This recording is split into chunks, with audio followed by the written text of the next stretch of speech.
Hi and hello எல்லோருக்கும் வணக்கம். Welcome back to our channel healthifyukitchen. இன்றைக்கி நம்ம கிச்சனில் தீபாவளி ஸ்பெஷலுக்காக ஒரு ட்ரெடிஷ்னல் ரவா லட்டு எப்படி செய்கிறதுன்னு தான் பார்க்க போகிறோம். வாங்க எப்படி செய்கிறதுன்னு பார்க்கலாம்.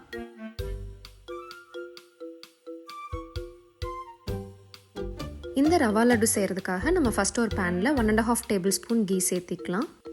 கீ சூடானதுமே கேஷ்யூஸ் ஆட் பண்ணி அது பொன்னிறம் ஆகிற வரைக்கும் வறுத்துக்கலாம். இந்த அளவு ரோஸ்ட் ஆனதுமே நம்ம எடுத்து வச்சிருக்க ட்ரை கிரேப்ஸையும் இது கூட ஆட் பண்ணி நல்லா வறுத்துக்கலாம். இப்போ இந்த கேஷ்யூ அண்ட் ட்ரை கிரேப்ஸை நம்ம வேற ஒரு பாத்திரத்துக்கு ட்ரான்ஸ்ஃபர் பண்ணிட்டு அதே கீல நம்ம எடுத்து வச்சிருக்க ரவையை ஆட் பண்ணி வறுத்துக்கலாம்.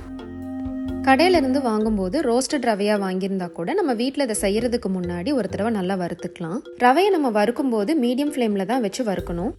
ஃப்ளேம் கொஞ்சம் அதிகமாக இருந்தால் கூட ரவை கரிஞ்சிடுறதுக்கான சான்சஸ் இருக்கு. இந்த அளவுக்கு ரவை நல்லா வறுபட்டதுமே நம்ம எடுத்து வச்சிருக்க சுகர் இப்போ ஆட் பண்ணிக்கலாம்.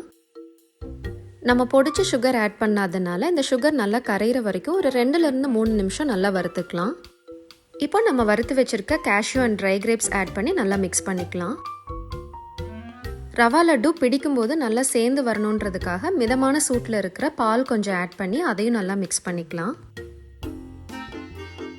அவ்வளோதான். இப்போ கை பொறுக்கிற அளவு சூடு வந்ததுமே நம்ம லட்டு செய்ய ஆரம்பிச்சிடலாம்.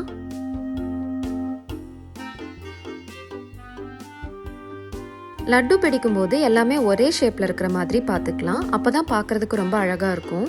ஒவ்வொரு லட்டுலையும் இந்த மாதிரி ஒவ்வொரு கேஷ்யூஸ் வர மாதிரி பார்த்துக்கலாம். அப்போதான் அதுவுமே பார்க்கறதுக்கு இன்னும் நல்லா இருக்கும். அவ்வளோதான். இந்த சிம்பிளான ரவா லட்டுவை நீங்களும் உங்கள் வீட்டில் ட்ரை பண்ணி பார்த்துட்டு எப்படி இருக்குன்னு எனக்கு கமெண்ட் செக்ஷனில் கமெண்ட் பண்ணுங்கள். நான் நெக்ஸ்ட் ஒரு இன்ட்ரெஸ்டிங்கான ரெசிபியோட உங்களை மீட் பண்ணுறேன். Till then take care and see you.